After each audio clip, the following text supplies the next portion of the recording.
ಜೆಟ್ಲ್ಯಾಗ್ನಲ್ಲಿ Kaatera team late night party ಪ್ರಕರಣ. ಜೆಟ್ಲ್ಯಾಗ್ನಲ್ಲಿ Darshan late night party ಪ್ರಕರಣ. 25 ದಿನ Jetlag restaurant licence suspend. Bengaluru ನಗರ ಜಿಲ್ಲಾಧಿಕಾರಿಯವರಿಂದ ಆದೇಶ. ಅಬಕಾರಿ ನಿಯಮ ಉಲ್ಲಂಘನೆ ಹಿನ್ನೆಲೆಯಲ್ಲಿ ಈ ಕ್ರಮವನ್ನು ತೆಗೆದುಕೊಳ್ಳಲಾಗಿದೆ. 25 ದಿನಗಳ ಕಾಲ ಮದ್ಯ ಮಾರಾಟವನ್ನ ನಿಷೇಧ ಮಾಡಲಾಗಿದೆ. ಜೆಟ್ಲ್ಯಾಗ್ನಲ್ಲಿ ಕಾಟೇರಾ ಸಕ್ಸಸ್ ಪಾರ್ಟಿಯನ್ನು ಮಾಡಲಾಗಿತ್ತು.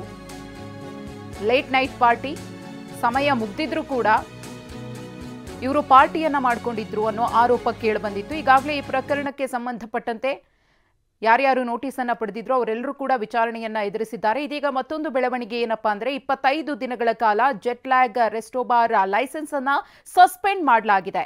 ಜಿಲ್ಲಾಧಿಕಾರಿಗಳು ಆದೇಶವನ್ನ ಹೊರಡಿಸಿದ್ದಾರೆ. ಬೆಂಗಳೂರು ನಗರ ಡಿಸಿ ಅದರ ಕಾಪಿಯನ್ನು ಕೂಡ ಗಮನಿಸ್ತಾ ಇದ್ದೀರಿ. ಅಬಕಾರಿ ನಿಯಮವನ್ನ ಉಲ್ಲಂಘಿಸಿರುವ ಹಿನ್ನೆಲೆಯಲ್ಲಿ ಈ ಕ್ರಮವನ್ನು ತೆಗೆದುಕೊಳ್ಳಲಾಗಿದೆ. ಮುಂದಿನ 25 ದಿನಗಳ ಕಾಲ ಮದ್ಯ ಮಾರಾಟವನ್ನ ನಿಷೇಧ ಮಾಡಿ ಆದೇಶವನ್ನ ಹೊರಡಿಸಲಾಗಿದೆ.